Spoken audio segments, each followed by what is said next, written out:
Hi అండి. ఈరోజు నేను చేసే special bagara rice chicken curry అండి. న్యాచురల్గా చేద్దామని అనుకున్నాను. మా పిల్లలు మళ్ళీ నాకు టాస్క్ ఇచ్చారు.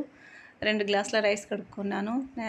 అన్నీ నేను ఫ్రెష్గా రెడీ చేసుకున్నాను. అల్లం వెల్లుల్లి పేస్టు, మసాలాలు అన్నీ. ఇంకా ఈరోజు మీకు నేను ఇవి చూపిస్తాను. ముందుగా నేను బగారా రైస్ చేద్దామని అనుకుంటున్నాను. దానికోసం ఒక గిన్నె పొయ్యి మీద పెట్టుకున్నాను. కట్టెల పొయ్యి మళ్ళీ పెట్టానండి. నాకు ఇదే టాస్క్ ఇంకా పెద్ద. ఆయిల్ వేసుకున్నాను. దానిలో కొంచెం షాజీరా వేసుకున్నాను. స్పైసెస్ వేసుకుంటున్నాను. చెక్క, స్టార్ పువ్వు, బండ పువ్వు, ఇలాచి, బగారాకు, పచ్చిమిర్చి, క్యారెట్, ఆనియను, ఫ్రెష్గా దంచుకున్న అల్లం వెల్లుల్లి పేస్ట్ కూడా వేసానండి. తగినంత సాల్ట్ వేసాను. పుదీనా వేసాను. దాన్ని ఒకసారి బాగా కలుపుకొని రైస్ వేసుకోవాలండి. దాంట్లో ఇదే టెక్నిక్. దీంట్లో ఫస్ట్ రైస్ వేసుకొని హాఫ్ నిమ్మకాయ పిండుకోవాలండి.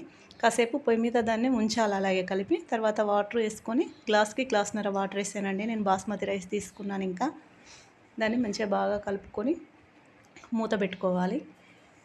5 మినిట్స్లో మనకు అన్నం రెడీ అయిపోతుందండి, బగారా రైస్. ఇంకా నేను చికెన్కు రెడీ చేసుకుంటున్నాను. ఆనియన్స్ అయితే పేస్ట్ చేసుకుంటున్నాను. మా బాబు రోట్లో వేసి దంచమన్నాడు. ఇంకా దాంట్లో కొంచెం దొడ్డుప్పు వేసాను. అట్లయితే తొందరగా అది మెత్తగా అవుతుందని ఇంకా దంచానండి దాంట్లో వేసి.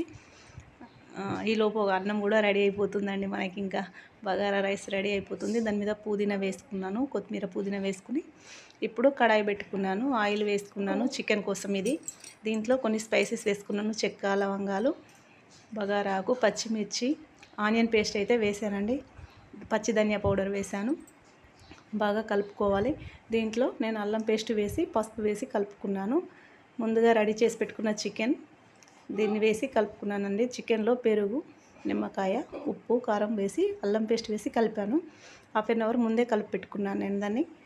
అది వేసానండి. అవన్నీ చూపించలేకపోయాను, సారీ అండి. దానికి కొంచెం వాటర్ వేసుకున్నాను. పిల్లలు గ్రేవీ అడిగారు. ఇంకా గ్రేవీగానే ఇష్టపడతారు వాళ్ళు. బగారా రైస్కి కొంచెం గ్రేవీ అయితే చేశాను. ఇంకా దాంట్లో ఇంట్లోనే రెడీ చేసుకున్న నేను ధనియా పౌడర్, కొంచెం గరం మసాలా, వేయించిన ధనియా పౌడర్ వేసుకొని కొత్తిమీర, పుదీనా వేసుకొని ఒకసారి కలిపేసుకున్నానండి. ఇంకా ఒక 5 మినిట్స్ మూత పెట్టి దించేసాను.